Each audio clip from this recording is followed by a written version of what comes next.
Here on the Business Brain Podcast, we'll improve the thinking skills that are getting in your way of doing what you want to do so you can work smarter, move faster, and grow your business with ease. Brandon ran a LinkedIn agency for medical businesses.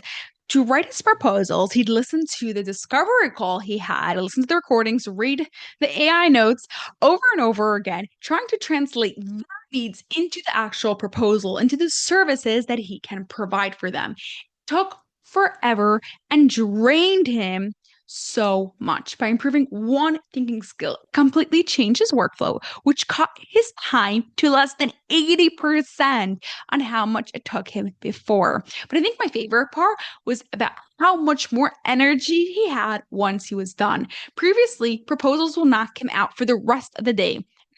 He had the stamina to keep on going just as if he was doing work that he absolutely loved. If you're experiencing something similar, I'm here to tell you, you do not have to struggle forever. In this episode 526 of the Business Brain Podcast, I'm going to share with you the exact steps of what you can do to have your own information.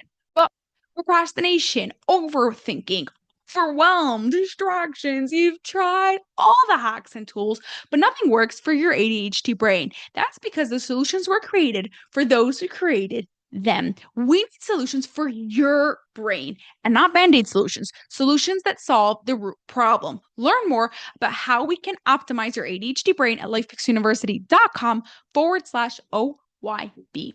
While you are doing any task, you, without even realizing it, are using your 28 thinking skills. When the skills you need to use are strong, doing the task happens easily. When the thinking skills you need to use are weak, doing the task becomes a challenge. The struggle that Brandon had came from weak thinking skill categorizations and having a need to make a plan.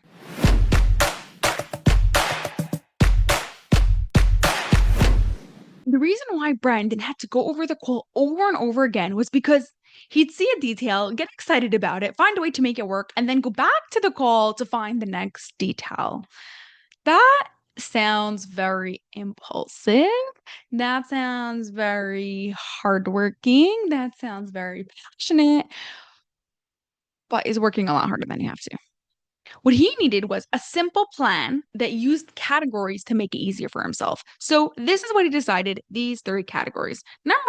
Category number one, just start with what's obvious.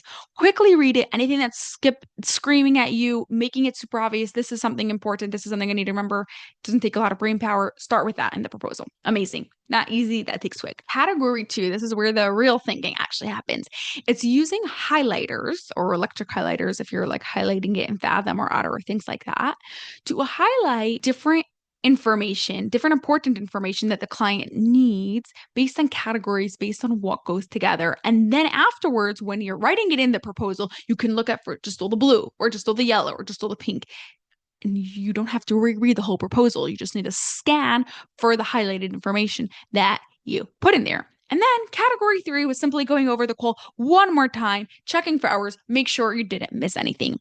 It's a simple plan, but it cut down his workflow by 80% instead of having to reread the proposal over and over again.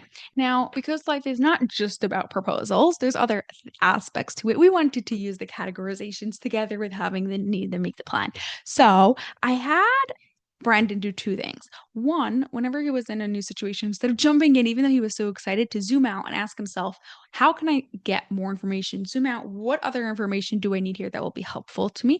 And number 2, when making plans, group similar tasks together so I don't have to go back to the same situation over and over again.